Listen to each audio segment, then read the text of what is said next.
Hello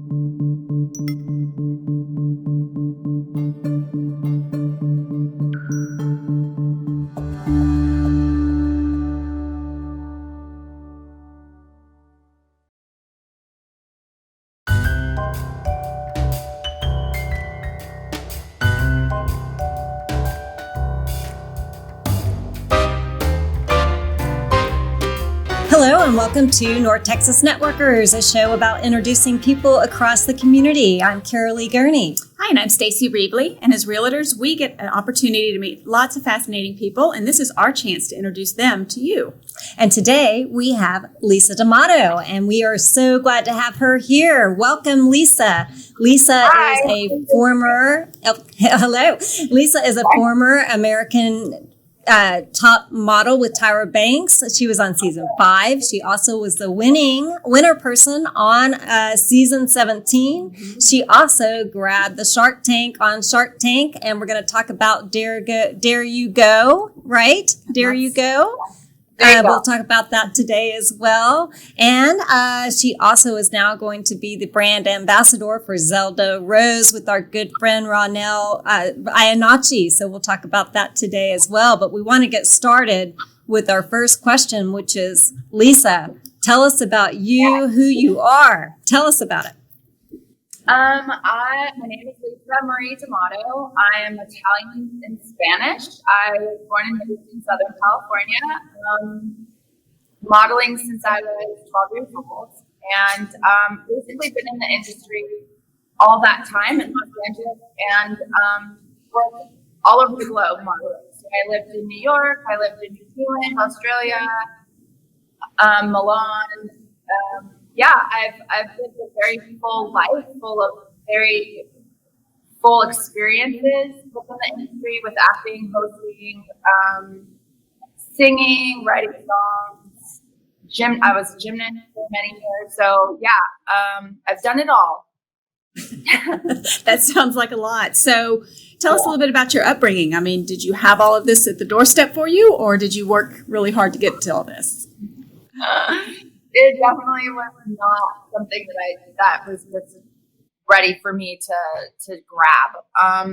I was raised in a really abusive household. My parents got divorced when I was really young. I was going into 3rd grade when they got divorced, and then straight from there, I was exposed to mental, physical, sexual abuse, and also eating disorders. My mom was a very thick into the disease of bulimia. So, all of that kind of happened very quickly overnight, and the exposure to it all on a daily basis was extremely traumatizing, especially not being able to see my dad as often because he didn't win the custody battle. There was a custody battle, which was also traumatizing. So I think when I got into modeling, it was more of an escape for me to leave home and seek shelter, I guess, away from all of the abuse. And that's also something that you don't, when you're a kid and you're going through, you don't express it. So you kind of just sweep it under the rug, and your shoulders get really heavy from it. So, getting into the industry and with modeling, just to survive in the industry, they'll need a gymnast. They'll need somebody who can write songs. They'll need somebody who can dance. They'll need somebody who can host. And so a way of surviving in the industry, you basically don't want to lose jobs. So then within time, you develop crafts in all of it. It was more of survival. It wasn't necessarily what I wanted to fine tune. Maybe it was more of like, I'm getting a job. Yeah. Do you feel like some of that went with you? I mean, I know you talk about, with America's Next Top Model. I mean, you talk about the competition with the skill sets you have, but a lot of times models carry some of those diseases like your mom had with bulimia. I mean, did you feel like some of that came with you? Did you ever feel like that was a fight that you had to deal with in your own life? Absolutely. My mom actually taught me how to be bulimic. She did it every single day in my household. Very exposed. She did not hide it. She would do it in the car, going through fast food drive-thrus, at home. was constant, and it was the day to day, that exposure to it. So I think ultimately with that, and then getting into modeling, I think it was a way for her to kind of have control over me. And my way of like not being able to escape her in so many ways. It's very toxic, but like through the years, before even top model, I had been checked into the hospital because of it. I had been modeling for years with it when I was living in New York at 15 and then again 18. But by the time I was on top model at 24, I had already gotten myself well again. I was told by the doctors that I wouldn't be able to have children if I continued this, how I was just damaging my body so profusely. And so from that, I just knew that I never wanted to be like my mother. And I wanted to have children, and I wanted to raise them in a healthy environment. So I got myself healthy. I got rid of all my double zeros and size 2s, and I just wore really baggy clothes, focused on eating healthy and building my metabolism back up with working out. And so by the time I had been on Top Model season 5, I was cured from that disease. Thankfully, I was a couple years clean, if you will, from eating disorders, but I still had a lot of other things that I had to work through as far as all the other traumas that I didn't really know were still there, even though I was grown up, that I later went to therapy for.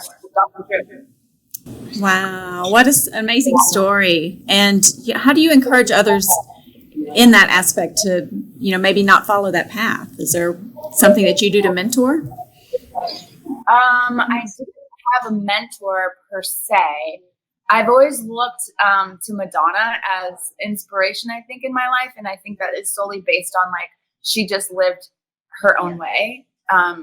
She didn't answer to anybody, and she just took control of her life and lived the way that she wanted to. So I think that was always inspiring to me. I always wanted to be a really strong, independent woman. And I wanted to do everything that my mom said that I wanted to go against what she always said I would be. So unfortunately, a lot of therapy is like working through or like putting a face to something that you don't want to be like. And so unfortunately, my mom is that person that therapeutically I work through. So for me, it was just, I was not going to be anything that she told me I was going to be, which is every bad word. You're going to be a loser. You're going to be on the streets one day. You'll probably be a drug addict. You're going to be nothing. You're going to be nothing, those types of things. So that is what fueled me to be a better version of myself. And I've just been blowing my own mind at what I've been able to achieve. Well, I know we have so much more to talk about, but I don't want to leave without at least asking you this. Where is your mother today? Well, according to Wikipedia, she's in prison. But no, she resides in California in her house, looking normal, acting normal in public, I'm sure.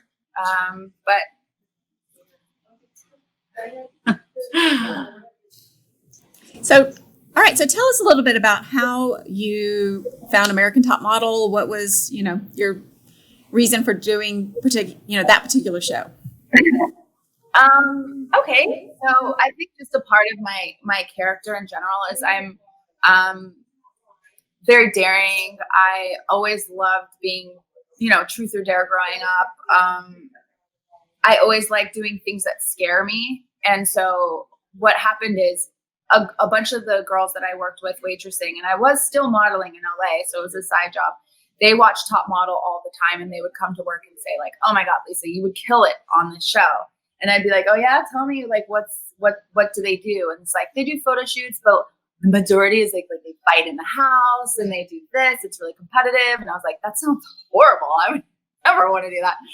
And they're like, no, but like you would kill it because you're so funny and you're confident, and so you would just like destroy the competition. And I'm like, okay, well, if you want to submit me for the show, go for it. So they came into my house, they filmed me while I was like baking cookies, And just to make it funny, I like put on a bathing suit. And then at that time I was painting a lot, and I was a wardrobe stylist as well. So I had my own line of dog sweaters that were raincoats, reversible hoodies. So that all my paintings were on the wall, and I was just really creative with my being a seamstress. And so I just showed all that. And also I think the reason why I was so appealing for the show is that you couldn't tell that I like wanted it. You know, like a lot of the girls in their audition tapes, I'm sure, were like, please pick me. And I was just like, I'm cool over here. I'm painting, baking cookies, and, you know, and then my friends would still have a model. Yeah, I've modeled the majority of my life. So I think that maybe had something to do with it. It was more of a dare. And then come to find out, they were calling the restaurant and trying to set up when I can go to the studios and they can get me on camera and question me on tape. And so I went, and once again, I was just really sarcastic at being like, so when do I get my check? You know, and they're like, you haven't gotten on yet. And I'm like, oh, okay. So when will that be? Like, I was just really sarcastic. So tell us what Celebrity Rehab is, because it sounds like season 5 was pretty dramatic, and then it led to some things along the way of season 17. Going on top model, and you know, all the girls drank in the house. This is season 5 that I'm talking about. All the girls drank, and a lot of them more than me. But the way that they edited me and the times that I did drink was probably 4 days out of the whole 2 months that you film. They put it almost on every episode. So it looked like I was drinking every day, which was so not the case. But now in retrospect, it was like the perfect catalyst to get me into more deeper therapy from my childhood. And the reason why they did put me drinking a lot on all the episodes is because I was just such a fun drinker. Like, I would put a whole bottle of dishwashing soap in the jacuzzi, you know, so the bubbles were like over our heads. Or I would wear crazy outfits and just be like, you know, everyone just needs to calm down. You know, I'm more fun. So that makes sense. And luckily it was like the best catalyst to then go into Celebrity Rehab with Dr. Drew. Now, was I an alcoholic? Was I detoxing from anything? No, absolutely not. But it was also a great candidate for a lot of the audience of Celeb Rehab to see what is warning signs of somebody who could get into addiction, and that can just catapult your whole entire life into like a really horrible direction. So that was basically my character on the show. So because of all of the abuse that I had been through growing up and not ever working through it or getting therapy for it, they were just huge warning signs for even the public to like make them realize that maybe you could get therapy instead of what the majority of people do is they sweep it under the rug and then they try to numb their feelings. And so I learned so much about myself and the way that people viewed me, and you know, a bit of a case of everybody owes me and nobody owes you anything. And in fact, like, you are in complete control of the destiny of your life. And so it was really great to reflect on who I am, who I want to be. And it was an amazing experience. And I'm actually super lucky because half of my cast is dead. Yeah. I was life with my roommate. Wow. Yeah. So then so was that episode then between the two America's Top Models? So when you went back on season 17 on the AllStars and walked away the winner, that must have just been a tremendous accomplishment. Absolutely. Oh yeah, nobody had a chance. Nobody had a chance. That was for me. I'm not trying to say it in the way of like I'm the prettiest or the most talented or any of that. It was more of just like I was so strong emotionally. And I had been so incredibly disciplined for years before that now, because it was like 5 years in between. So I had worked on myself for so long. And then on top of that, the majority of the girls that were brought back on, they still were from small towns all over the United States. So they still didn't have the type of training that I had a lifetime in Los Angeles, being a host, I toured for years in music, writing my own songs and performing them, acting, all types of, you name it. That was just survival for me. So when I say like nobody had a chance, it's not like nobody had a chance. It was just like, man, like I earned this. Like I knew deep down that it was my turn. So I have to ask, I mean, I'm so impressed. Right. You've done so many things, and I love it that you've just proven the world wrong, because you've become a success. You've said, I'm going to do what I'm going to do, and I'm a success. And I think that one day you were watching your kids and you just said, you know what, I'm so tired of them throwing their bowls across the room that I'm going to create something to stop them from doing that. So tell us about DareUGo. Yes. Okay. So DareUGo, right here. It is a 5-in-1 solution to help parents feed their kids on the go. I will show you exactly how it works because it's really cool. This is my friend's kid, by the way. It's Otto. Hi, Otto. I didn't even put my own kid on the box. Horrible. But his picture was just so perfect. Okay, so it's all one piece, as you can see. There's a spork that slides in right through the back. And if you lose this part, the spork, I made it the size of any generic utensil in any food court or restaurant. So dishwasher safe, microwave safe. The spork out for the microwave. Feels airtight. You do the back corner right here. Hold it there. Slide across with your thumb and bring it all the way around. You can fill this whole thing up with water. Nothing will fall out. And so it's a silicone bib, divider bowl, food storage unit, food catcher, and there's a spork in the back. So it's awesome. Food doesn't touch. And the reason why I created this especially is because my son, he won't eat anything if food touches. In fact, he'll get the arch back. He doesn't want it anymore. So it's really fantastic. I went on Shark Tank with this, and that's not mine. It's not my computer. I didn't do it. But yeah, my son, Los Angeles, where I live, has the worst traffic on the planet. That is a fact. And if you go anywhere, even down the street, it can take you up to 20 minutes. And when you're raising children and trying to multitask all day long, I wanted to feed my kids in the car. I just wanted it to be convenient, even with snacks. The thing you do the most with your kids is actually feed them. So nothing was working out. At the end of the day, I would come home and I'm riddled with dishes because I try to feed my kid healthy. I try to implement healthier meals on the go. So I do home cooking, but with food storage and Tupperware, you're trying to find the tops, the bottoms and also with the sippy cups, all the parts, it's just so annoying. And so by the end of the day, your to-do list has not been attacked, so you feel defeated. Then you need marriage counseling because you're arguing with your husband. I mean, I can't tell you how many people are like, oh my God, I don't even need marriage counseling anymore because of this product. And I'm like, I know, right? Like, it's the coolest thing. So I went on Shark Tank with this, which is the longest process ever. And, they don't really ever tell you a confirmed anything. So I just constantly kept threatening the executive producer's life and his family's well-being unless they put me on. And that worked. Threatening works. Just know that. And so I got on and I basically blew their minds.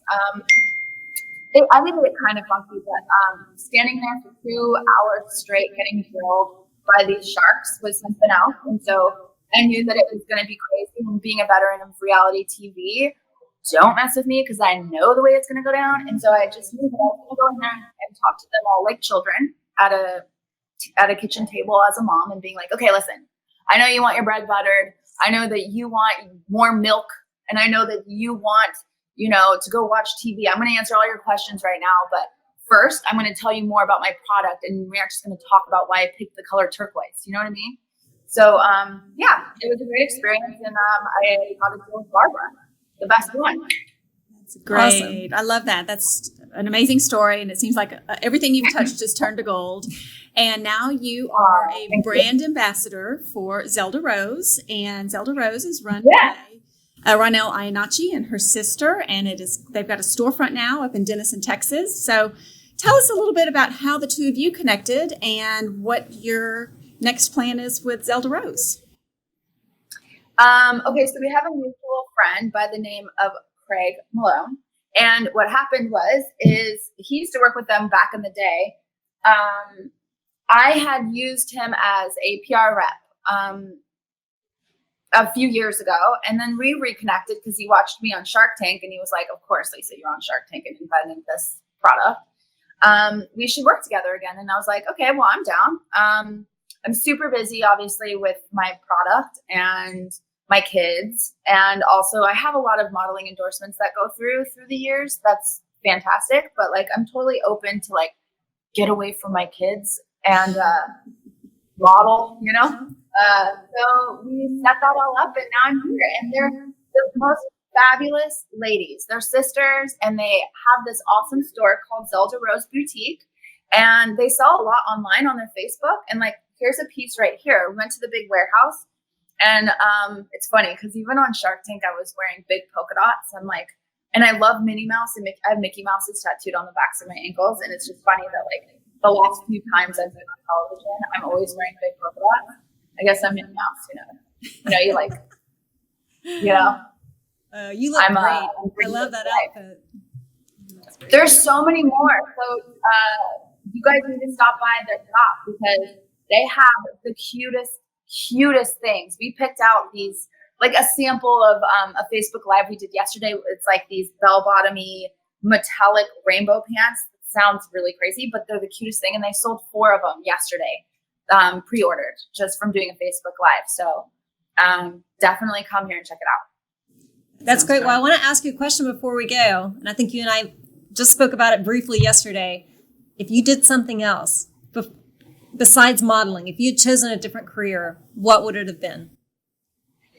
Oh, God, yes. Okay, so if I were to, and I want to just say this too, everybody, all the listeners, go to Zelda Rose VIP Boutique on Facebook and join, because you can see all these outfits and you can just order from your couch, you know? Okay, so if I weren't doing what I'm doing now, I know this sounds super crazy, but like I have so much fun squeegeeing at the end of the shower every day. And it's like instant results, instant gratification.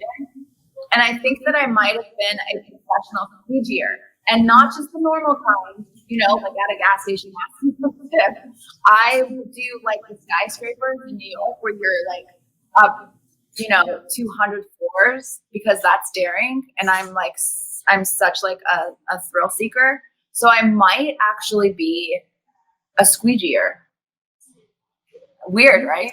That's awesome. That might be the first time I've ever heard anybody say they want to be a squeegeer. That is an amazing. Well, I would watch them in the taxi cab, and they'd be so high up, and it was like instant gratification of like these huge squeegees, and I just watch them and be like, I could totally do that.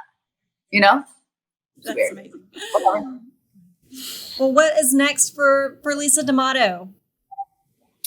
What's next for me is quite a few things. So I have a reality show that's in the works. So we're working with that. And then my husband and I also, we have a couple TV. We were on Marriage Boot Camp together a couple of years ago, which was fun. So I think my husband and I might jump on another like couples show. Let's see what else. And then obviously just world domination just for the product. So we've been in business for a year and 2/3, and we're in 18 countries so far. So I'm just going to do like complete world domination with the product, do more influencer work for modeling, because that whole business is booming, and just continue to be happy and healthy and raise beautiful, amazing boys that are contributing citizens of our society. I think that's a lot of work. Yeah, definitely being a mom is one of the toughest jobs out there. And tell us a little bit more about your boys. What are they into? Do they have special interest? And Yes. My 5-year-old Daxel, he's very much personality-wise, me, very outgoing, but he's very into entomology. So it's like insects and bugs.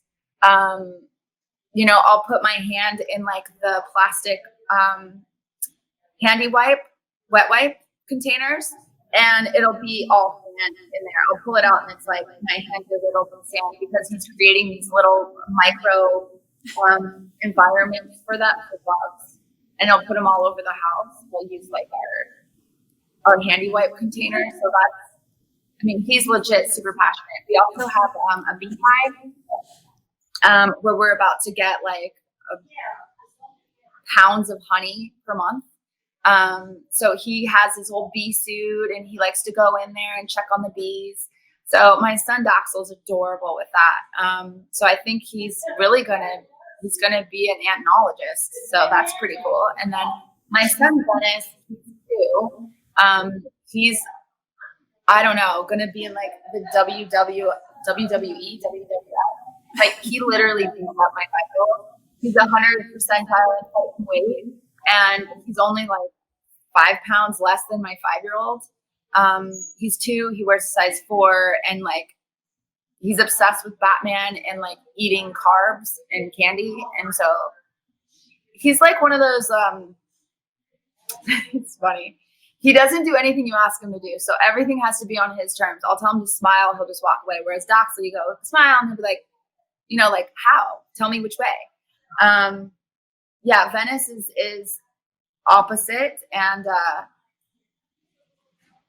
he's like one of those rats that you would like feed sugar, and even though the rat feels like they're getting sick, and they'll just keep eating it until their like actual stomach explodes. That's how he is with anything that he loves to eat. So I have to watch him because he'll literally like explode. So we have to watch his diet. We'll see how this goes. It's very hard to get him to eat like chicken breasts, even with like barbecue sauce. He just wants cookies. Like butter cookies. Yeah. Well, Lisa, I would say I'm so impressed with you. You have come over so many obstacles in your life. It sounds like you're a terrific, wonderful, loving mother, and that's not an easy cycle to break. And I'm very impressed by that. And thank you. If there's somebody that is kind of in that situation, is there something that that you can tell them how to break that cycle? Is there some way to make sure that everybody can stop doing what they're doing and have that decision to go a different path? Yes, absolutely. I really hope that people listen to what I'm about to say right now, because it is so incredibly important, and I am so passionate about the words that are going to come out of my mouth right now. In life, we spend so much time on things that don't matter. So like if you want to get your nails done, you go to a nail technician. If you want to get a car, you go to a car dealership. If you want to go to college, you go to school, right? But quality of life is you live the majority of your life between your ears. That is in your brain. Your brain is connected to your heart, which then controls your emotions. If you want to change your life, you need to get therapy, period. Because it's all the neural pathways of your brain, which are a pattern, and you need to break those. And the only way that you can break those is through therapy. So please, this is your life. You only live one life, regardless if you've gone to college or, you work at McDonald's and barely graduated high school or still haven't. We can all agree that life is really, really short. So instead of masking it and just looking like the veneer of your life is put together, really, really dive in and change your life. Go to therapy, figure out how to improve it. The basic tools of living a better life with stronger relationships is the only way to seek happiness. And the only way to do that is through therapy. So the happiest people on the entire planet that feel like they have lived a super happy life The reason is because they've had such amazing relationships with their friends and family. The only way to be able to do that is have healthy relationships. The only way that you can have healthy relationships is being able to have a healthy relationship with yourself. So you love thyself, you can love thy neighbor. Seek therapy, know that you're worth it, and live the best life that you possibly can. Oh my gosh. It's amazing. Thank you so much. You are such a blessing. I'm so glad that we were able to have you. Ronell and Sherry are so fortunate to have you at Zelda Rose as their brand ambassador. And I know you're going to do very well. I know Stacy feels the same way with the DareUGo. And what a journey you have been on. So thank you for being a part of our show. I'll take a second out, too, to thank our sponsor, Craig Schrank with Willow Bend Mortgage. He's the one that makes it possible for us to have these shows. So, again, we thank him for being a part of this with us. So, thanks again. We appreciate Lisa D'Amato for being a part of this. Yes, we'll look forward to seeing you in your modeling clothes with Zelda Rose. Check out Zelda Rose. Yeah. We're going to be doing some great things. Yes, so you said that's ZeldaRose.com and then ZeldaRoseVIP.com if you want to look at some of the special things. Yes. On Facebook, go to Zelda Rose VIP Boutique, and it's a private page, just so they don't have any trolls on there, And you can actually order from there. They do lives Tuesdays and Thursdays, and so you can pick out the coolest, newest clothes from there. So join that Facebook, and I'll see you there because I'll be on there too. Thanks for joining us. I'm Caralee. Thank you for having me. And I'm Stacy. And we are your real estate professionals.